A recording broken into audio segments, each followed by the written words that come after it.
Joaquin Phoenix isn't just an actor, he's a mystery Hollywood never fully figured out. His life has taken turns so extreme, most people don't realize how close he came to disappearing entirely. Behind the silence, the intensity, and the strange choices lies a story far more unbelievable than any role he's played. And once you hear these facts, you won't see him the same way again.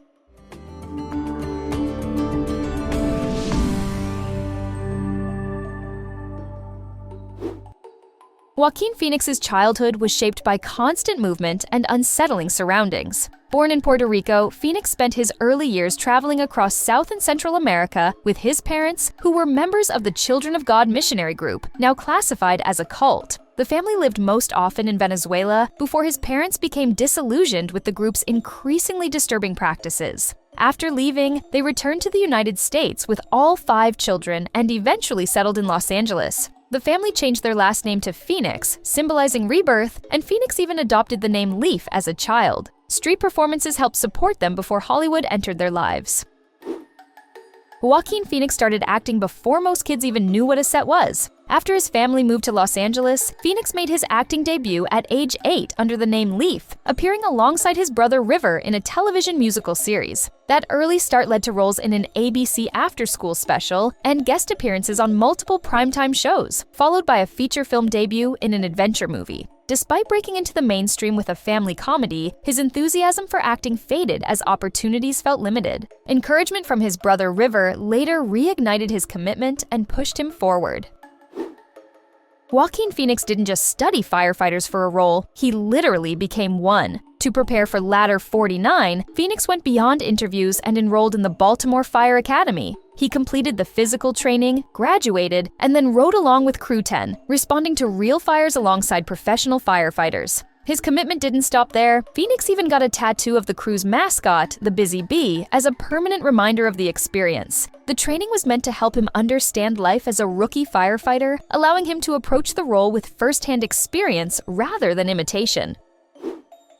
Joaquin Phoenix disappeared from the screen during one of the most painful moments of his life. After stepping away from acting following a family comedy, Phoenix spent time in Mexico with his father. When he returned to the United States, River encouraged him to change his name back from Leaf and re-enter acting, even introducing him to a classic boxing film. Then tragedy struck during a night out at a Los Angeles nightclub, where River overdosed. Phoenix made the call to 911, and the recording spread across the media. To escape the attention and grieve, the family fled to Costa Rica before Phoenix eventually chose to act again. Joaquin Phoenix had to transform his voice completely to play Johnny Cash in Walk the Line. To capture the Man in Black's deep, unmistakable tone, Phoenix went through intensive vocal lessons and worked closely with a vocal coach. The training was far from glamorous. He described the exercises as awkward and even humiliating, but it pushed him to unlock the power and depth Cash was known for. By the time filming began, Phoenix was able to sing every song himself, embodying the voice and presence of a country music legend. Joaquin Phoenix was once lined up to star in Brokeback Mountain before the film ever took its final shape. At one point, the project was set to feature Phoenix opposite Josh Hartnett as Ennis Del Mar and Jack Twist. This pairing was planned before Phoenix reached his later Oscar-winning fame, but he was already a recognizable name. Despite being attached during early development, his involvement never moved forward, and Phoenix has never explained why. The film ultimately went on without him, leaving this early casting choice as one of its most intriguing behind-the-scenes twists. For his role in The Master, Joaquin Phoenix wanted to portray a war veteran with deep trauma and bottled tension. His inspiration? His father, who spoke out of one side of his mouth when stressed. To capture that energy, Phoenix wired half his jaw shut, using metal brackets and rubber bands from his dentist. It physically forced his speech into a clenched, asymmetrical rhythm. It's a small detail, but one that defined his eerie, magnetic performance.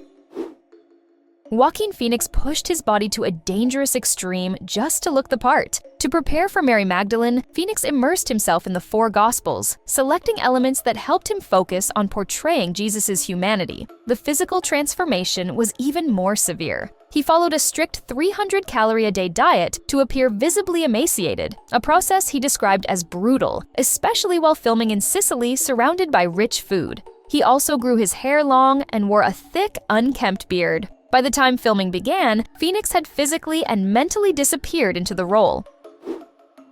Joaquin Phoenix refused to perform a biblical scene exactly as written in Mary Magdalene. In the Gospel of John, Jesus heals a blind person by rubbing mud into their eyes. But when Phoenix was asked to do the same, he flat out rejected it, saying he would never smear dirt on someone's eyeballs. Instead, he reworked the moment, licking his thumb and gently placing it over the woman's eyes. It was a small change, but it transformed the scene from something harsh and uncomfortable into a more intimate act, showing how even Phoenix sets limits on what he's willing to do. Joaquin Phoenix once risked his entire Hollywood career for a fake documentary. For I'm Still Here, he convinced the world he was quitting acting to become a hip-hop artist, completely committing to the persona both on and off screen. Phoenix behaved erratically in public, gave bizarre interviews, and even shocked audiences with his infamous appearance on The Late Show with David Letterman. Hollywood insiders thought he had lost his mind, but it was all part of the act. When the film was revealed to be a hoax, Phoenix returned to acting, proving his fearless dedication to storytelling. Joaquin Phoenix was always respected, but his momentum quietly slipped. After years of acclaimed performances and Oscar nominations, he entered a stretch where smaller, auteur-driven films made little impact, and his reputation was affected by his involvement in I'm Still Here. Despite steady work, the awards and cultural moments still eluded him. That changed with Joker. The comic book film became both a critical and commercial success, earning 11 Oscar nominations and 2 wins. Phoenix's performance finally secured him the Academy Award for Best Actor, marking a major career resurgence through a dark, unconventional superhero project.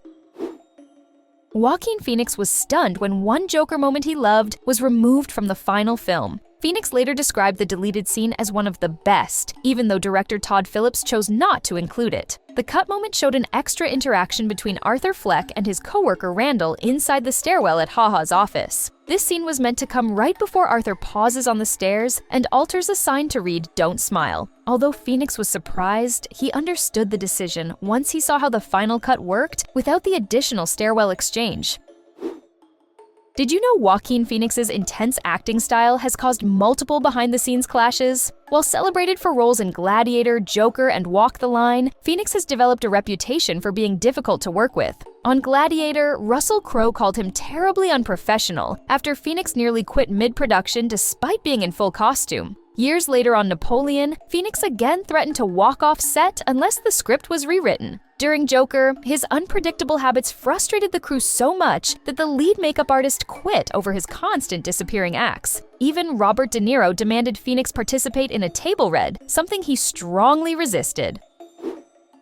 Joaquin Phoenix as Doctor Strange? It almost happened. Back in 2014, Phoenix was in final talks to join the MCU, even beginning research for the role. But just 2 months later, he turned it down, explaining that blockbuster projects didn't fulfill him creatively. Marvel then turned to Benedict Cumberbatch, adjusting the filming schedule to secure him, a move that paid off big time. Interestingly, Cumberbatch himself had earlier rejected a different MCU role, Malekith, the villain in Thor: The Dark World. Waiting for a better fit, he eventually landed Doctor Strange, while Phoenix went on to win an Oscar for Joker.